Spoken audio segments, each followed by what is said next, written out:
Hello, America. Welcome to Angel and the Wiz.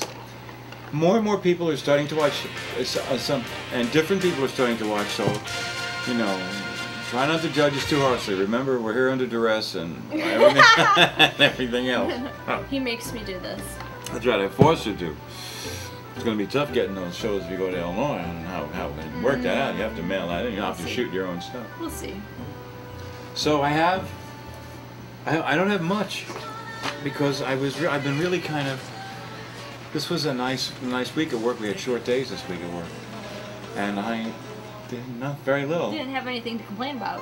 I had nothing to complain about, and I had a meeting with a very nice lady on Friday, Nicole Weaver. She's an attorney in Orlando. Hi, Nicole. Hi, Nicole, if you're watching, and nice lady. I wish her the very, very best. So now, oh yeah, so we got this. I don't know whether we're going to get to this. This, we shoot. You 5 people that watch the show, I know, we tape 2 shows at the same time. But, I don't know which show this is going to get on, but I don't know where this comes. It says it's channeling Jeff Foxworthy, which I believe is a comedian, country comedian. Yes. He was the one that started that you might be a redneck if. Oh, if. Okay, well. Yeah, if blah, blah, blah, something, my might aunt, be a redneck. My aunt writes, makes so much sense that it's truly frightening. And we have a bunch of them here, and we'll get to them whenever we do, okay? And then they're sayings like this. If you can get arrested for hunting or fishing without a license, but not for being in the country illegally, you might live in a nation founded by geniuses, but it's run by idiots. Okay, so it's just those kind of things. They're just mannerisms, okay? It's the sayings. So, now, this week's, battery. This week's word of the week, brought to us by Angel, is gratitude. Gratitude, and that's going to be interesting to talk about. Somebody mentioned to me too that they started watching the show since we started the Positive City stuff, and so I was just surprised, that they actually mentioned it. Not that they might have peeked in, but they would tell me that they peeked in. So I say hi to all of you viewers out there in TV land. So we're going to talk about gratitude this week. And next week is respect. Okay, and we'll see get a what's, little Aretha Franklin on that. Get a little, different views of each. I'm assuming. Let me tell you where gratitude came from. Oh, good. Tell me. Because I was, it was 2 weeks ago when the word of the week was happiness. Okay. And you went on this little rant about how people in Iraq weren't happy, or they should have been so happy, blah, blah, blah. Blah, blah, blah, right. Okay, and it really bothered me. I was like, I was just like, it's not happiness. That's not what you were really meant to say was they weren't grateful. They should have been so grateful for us. It's not about happiness or unhappiness. It's about gratitude. It would have made them happy, but I agree with you that I think for that illustrative example, it would have been gratitude. Yeah, gratitude's a stronger word. Yeah, and so that really, it really bugged me, and that's why I said we have to do gratitude, because we have to talk about people being grateful. Yes, and for many different things, yeah. Big things and little things, and acknowledging it when they are grateful, right? I used to read a poem. My mom gave me a poem. It's stuck in I don't have it anymore. But the point that it makes is if with pleasure you are viewing any work a man is doing, if you like him or you love him, tell him now. Because he can't read his tombstone when he's dead. That's very true. And that's what I've been, one of the things that I've been working on in my New Year's resolutions. And there's 5 of them I've got. And really? Yeah. The 5th one is honest gratitude. Because, you can say thank you. Right. How many times, I was thinking, how many times do I say thank you? I work in a service industry part-time. Right. So people are always saying thank you, and I'm, oh no, thank you, or, but there's really no, I feel like there's just not meaning behind it. Like, it's more of a... Just, how do you feel today? It's more Fantastic. of a social rule. Like, I provide something for you, you say thank you. Right. But you don't really mean it. As opposed to really meaning it. Yeah, and so one of the things I started, and I picked this one up from a drive-through lady in McDonald's. Wow, cool. She would always, I would say, when I'd go through the drive-through, I'd say thank you, as just that one of those, thank you. Automatic. And her response would be, my pleasure.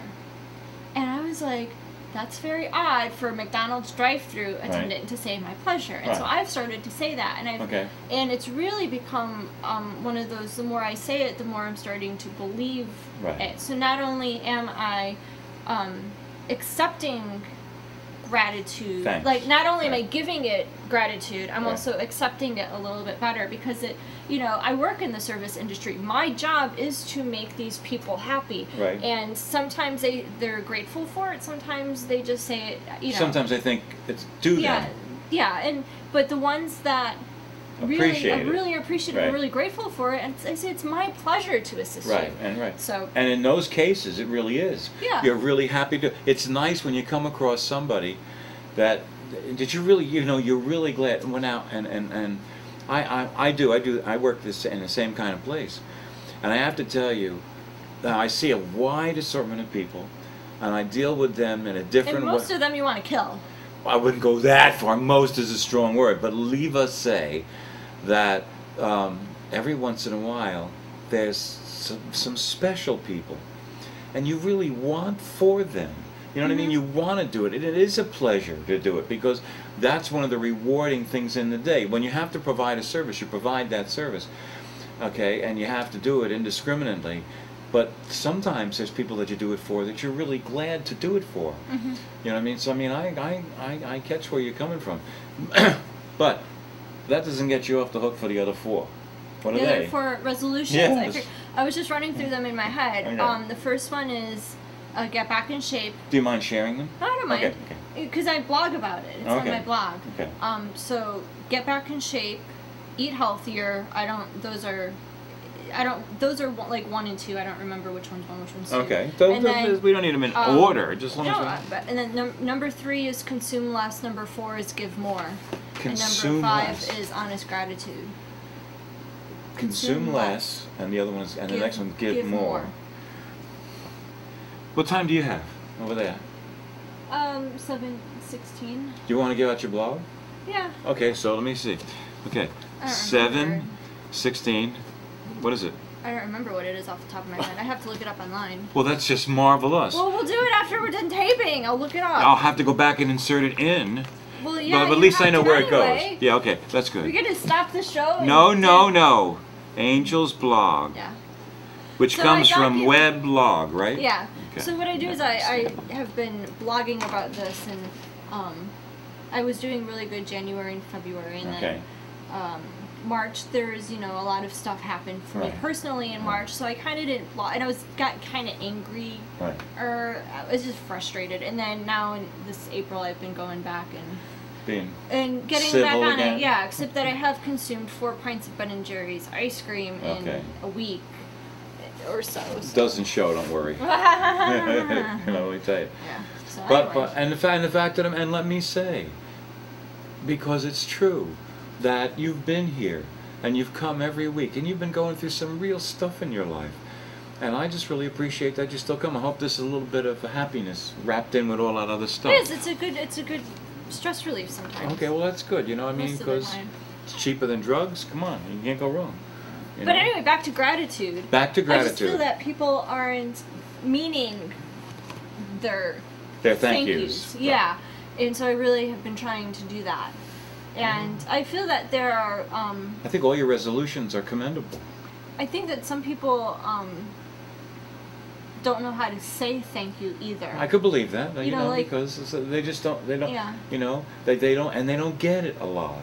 Okay, some people, you know, there's, and those sometimes those are the ones that touch me. When I can tell, I got a line in a song, 911, it says that, why can't I be like, the reason I can't be like those other guys is because they never learned to care about and understand. Okay, you're not judging them for being, because they don't care and they don't understand, they don't want to know, you know, just leave me alone, I don't want to know nothing. I can't be like that, but that's only because I learned to care and understand. And some people don't, you know, some people don't, you know, some people don't have love in their lives. Some people don't have, you know, I mean, you could just go through, you know, they're never experienced. Perfect example, Angel, okay? I said this before, I'm really sorry. So I work at a place and I deal with a lot of people. And when I call a grown-up lady Princess, and she thanks me, that tells me she's not hearing it enough. Right. You know what I mean? She, and they mean it. And sometimes they'll blossom and they'll say, oh, you know, that's the whole day is better now because somebody called them Princess. And I'm thinking, oh, you know, you should be hearing that. You know, I mean, it's just, you know, it's like... I know what you mean. For me, that's when... well, I want my part-time job in the service industry is I'm a photographer for a major theme park. And you get those kids, the screaming kids, that, you know, they don't... Whatever the issue is, they just have woken up and it's too early in the morning, they're hot, they're sweaty, they're tired, whatever it is. And then mom and dad are dragging them for a photo. And you know, and I manage, it's some secret talent, not secret, hidden talent that I don't really know I have, but I can get them to generally look at the camera. Might not get them to smile, Right. but you're going to see their face. Right. I usually can also get all of the family members in the picture, and I usually say the phrase, don't come on the family vacation and not be in the family photo. Right. And then everyone's like, well, okay, and then they get in the Right, photo. right. But usually there's always somebody in the party that's like, thank you so much, because They wanted that. they want their family, they want the kid to look at the camera. It's the first time the kids looked at the camera. Right, I get Oh that. my god, this is the first time that grandma and grandpa have been in the picture. That's Thank you right. so much. You know, it's like, no problem. That's my pleasure to do that. That's And right. I take on the bitchy mode because I'm like, right, get in the photo, and they're like, okay, Right. it's crazy lady with the camera. And Right. so, but Well, that's when I'm great. That's when I enjoy my job. And then Right. when you get the parents that let their kids run rampant, then I'm like, oh, God, you know, well... best birth control ever. But even in the education field, like I'm helping students, and I Right. have one student who is very ungrateful, Right. and then complains, like expects me to do things that are out of my being. For example, he lives in another country. There's a time zone difference. Right. And I get these nasty emails saying, you haven't graded my stuff. And I'm like, because you submitted it at 6 a.m. your time, which is like... Yeah, midnight or which for is me or like something. 11 p.m. my time. Right. Like, of course it's not graded. That's right, what do you expect? Or, you're online 20 minutes late. And I'm like, my hours don't start until 8 a.m. and I'm doing you a favor by saying I'll be on by 7, you know, Right, around right, 7. right. If my computer takes some time to load up in the morning. Right. You know, and it's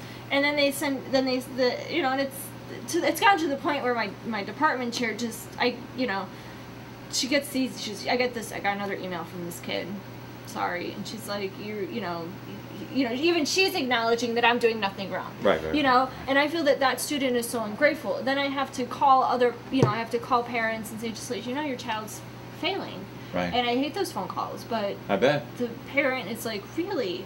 Well, what can we do? And so I give them suggestions. Right. And Things that they can do to they help. can do at home to make sure that the child goes online and does their work. Right. And they're like, thank you so much for Right. calling us because we had no idea. Oh, yeah, the kid's not going to tell. Yeah, but I'm like, not a problem, And it just, if you ever have questions, just, contact me and I'm more than Right. happy. So I feel that there's that gratitude and not gratitude. But a lot of times, too, people have a hard time accepting it. And I think I've mentioned this before. Accepting gratitude? Accepting gratitude. Like a thank you or something? Yeah. Like Well, maybe so. truly- I mean, maybe they're not used to it. Maybe they Yeah. haven't received it enough, like the princess. They haven't received it enough to be able to deal with it properly. In most cases, you just want to be polite and acknowledge it. Thank you. You're very welcome. Thank you very much. Like and this is another personal example. I had somebody in my former job would always tell me, just randomly, she'd be like, I appreciate you. And I'm like, I bet you she meant it. yeah, but I didn't understand it. Like, Right. I had a very hard time accepting that because I'm like, I'm sitting here, documenting teacher observations and Right. trying to rewrite these lesson plans for a substitute. And, Right. I'm not doing anything. I felt that I wasn't doing anything worthy of her saying, Right. I appreciate you. Well, maybe it was stuff that she would have had to do. No, it wasn't. It had nothing. It was just she was doing her thing. I was Right. doing my thing. All of a sudden, she'd be like, "I appreciate you," and I was like, "I don't." And I would just say, "Okay, thanks." Yeah. I would thank her, but there Right. wasn't. I didn't. Right, there I was couldn't not- really even accept it. I was just Right. being polite. Right. And it wasn't until I had my roommate, and he and I were talking, and I just realized like the light bulb went on because I appreciated him. Right. And I didn't want to tell him I appreciated him at Right. that moment because I didn't think that he would understand. Right, it was the right time, And I just right. yeah, and so I didn't want to like scare him off. Right. But I also then realized like I get why this other person would tell me. Right. You know, I understand that You finally whatever got it. I had done, Right. she appreciated. She appreciated it. Even though I don't know what I did. The same Yeah. thing that my roommate in this Right. conversation, Right. you know, something enlightened me, and I didn't want to tell him I appreciated him because I didn't want to scare him off. But it was Is- really Is he finite a period of time, or can he extend? my roommate. Yeah. He's leaving Oh, okay. in a couple days. Oh, okay. So it's pretty much the same. yeah, I was he's just moving curious. back home to wherever he's from. So some people have trouble receiving gratitude. Some people have trouble giving gratitude, and sometimes it can be something very small that just hits you the right way, you know. And you know, those are, see, to me, I think those are special things. Makes the day better, you know what I mean? Stuff like that. So I mean, I think also, just I'm not going to turn this into an international thing like we did with Iraq. But I just think, although that was a better example, Yes. gratitude. That they were that what we were they talking should have been more grateful. Right. Well, the point that I was making when we were talking about happiness, I felt that the people of Iraq should have been so happy to be rid of the weapon of mass destruction who was Saddam Hussein himself and his family. You know, I don't even want to say some of the things they did that were so hideously bad. But wasn't that they should have come to us and say, we are so happy you got rid of the guy. Take our oil. We'll take a percentage. You take all the oil. If it helps your country, we're happy to give it to you because you've done so many good things for me. But indeed, gratitude is a better word because that's really what we're talking about. And they should have done that. I would have had so much more respect for them. Well, maybe if they had as a done it. country Don't have it together. I don't Well, know. I mean, let's think about that. They were under some sort of crazy guy leadership Yeah, who probably a horrible, hideous demon. suppressed all of that from them. Right. So they never learned what Yeah, it but was the like to people be in grateful. charge, people in You charge know. should have spoken up. Well, Well, listen, anyway, you it's know, besides the point. It's But behind yeah, the that point, was but- what spawned the grateful. Okay. Gratitude. So that was a good point. Now I have to tell you now, because we're talking. Let me just throw this Okay. in. Because this week's word is gratitude. I'm going to close the show this week with a song called "Elegy for a Friend," and I talk about it, and you'll hear all that. But the reason is because I was having a day. This was in Greenwich Village in New York, and I left. And I didn't realize it at the time, but I really, really needed somebody to come and care enough about the fact that I left to come and get me and bring me back. Right. Okay, we all go through that kind of thing. So I figured that, and this is a song, elegy. There's eulogy is what you tell people when they're dead. Elegy is what you say for them when they're still alive. So this song, Elegy for a Friend, is a song of gratitude. Is that the coolest thing? Okay, and it also has one of my truest lines that I've ever written. I wait for the limousine that never comes. I'm still waiting. What's in here in my... here. This won't be controversial at all. Well, that's Okay? never good. Yes, never good. Okay, now listen. See what it says there? Are Are we supposed to make believe they're not there? Who? Exactly. Whether we're talking about, and you know, this came from, I was watching the news, and they were talking about, I think it was whether it was gay marriage or the gay lifestyle or whatever it was. And so my first reaction is, if I was talking to the GOP has taken a lot of nonsense from the media and the Democratic Party, and they've been really, really attacking them. But but my response is this, you know, what time is it? Let me put this up. It's, what time you got? 1921. Politics, 1921. Are you going to make believe they're not there? You can't make believe they're not there. They're there. Do you know what I mean? Things that really are there need to be dealt with as if they're really there. They can't be dealt with like, well, I don't believe in that. That doesn't matter. They're there. So whether you believe in it or not, buddy, or girl, or whatever, they still exist. And so now we have to find what's the next step. Okay, how do we, so once we accept the fact that they're there, we can at least start to build on how do we handle that they're there. And I've said this before. You're talking like people or policies or laws here, or all of people, it? People. People, okay. I'm talking about people being there. I'm talking about how do people, the Democrats respond to the gay community by saying they must have everything that they want and they'll have more rights than regular people and all that stuff. That's wrong. But at the same time, they're there. And they have to be dealt with. And I've said this before on the show. The gay community has a tremendous amount of sadness in it. It starts with this cloak of sadness. I mean, I've seen so much of that stuff. You know, I lived in Greenwich Village and every place else, blah blah blah. And there's a tremendous amount of sadness, and I think that starts from the fact that the folks already feel a little odd. Okay, we don't fit in. We feel like we don't fit in, even if they feel, you know. And they live in a society which has grown a lot. Remember, we've talked about celebrating the progress that we've made. So believe me, their lives have improved a lot, and probably a lot of the sadness that I remember has dissipated some, because they have been allowed to be more themselves and not make believe and change their life, hide in the closet and all that stuff. I mean, all the gay people I know, they're gay. They're just sit. They don't think about it.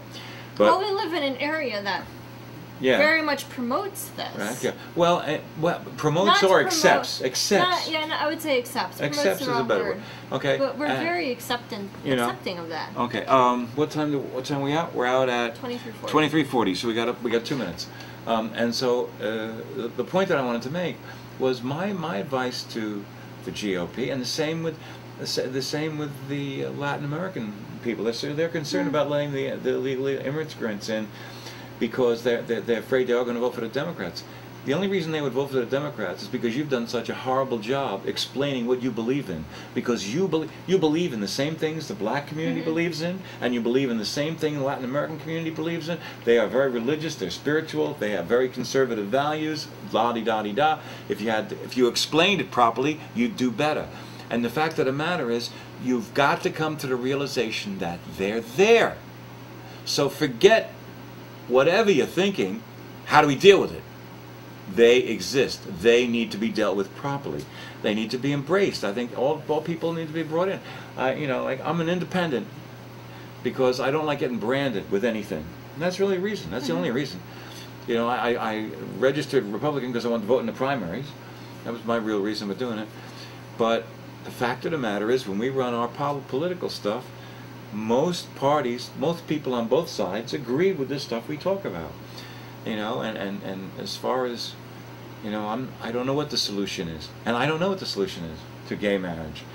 Why is it, the gays that I know, if they want to live together, they live together. They don't care what it's called.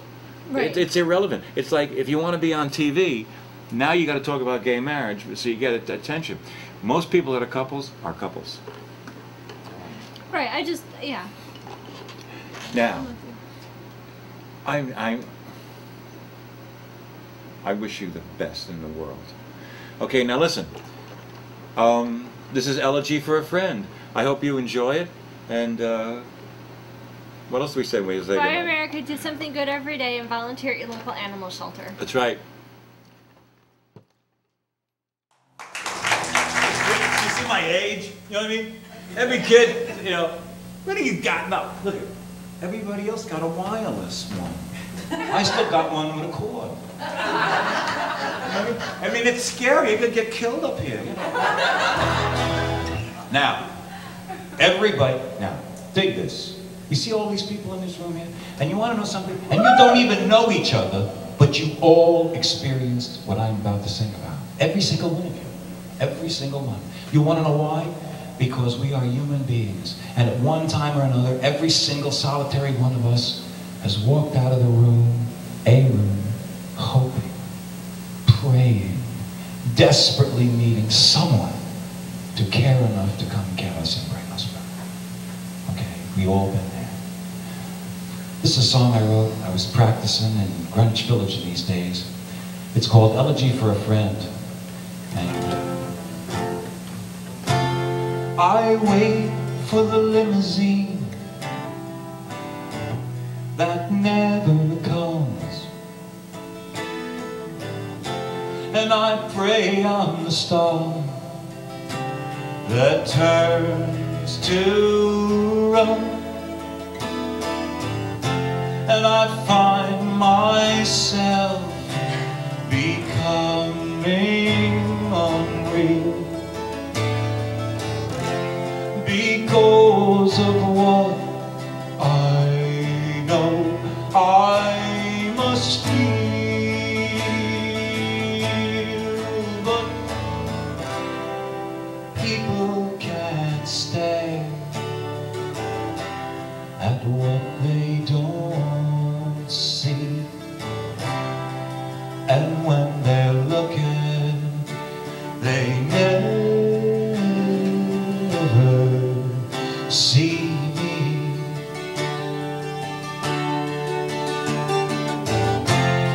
Someone has come to lead me back home,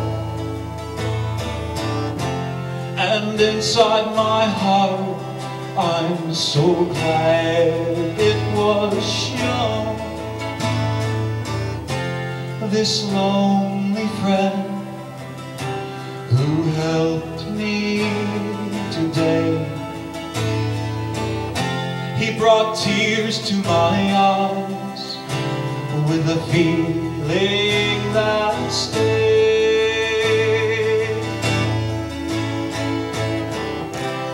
But people can't stand at what they don't see, and when they're looking, they never see me. Tomorrow it may be some distant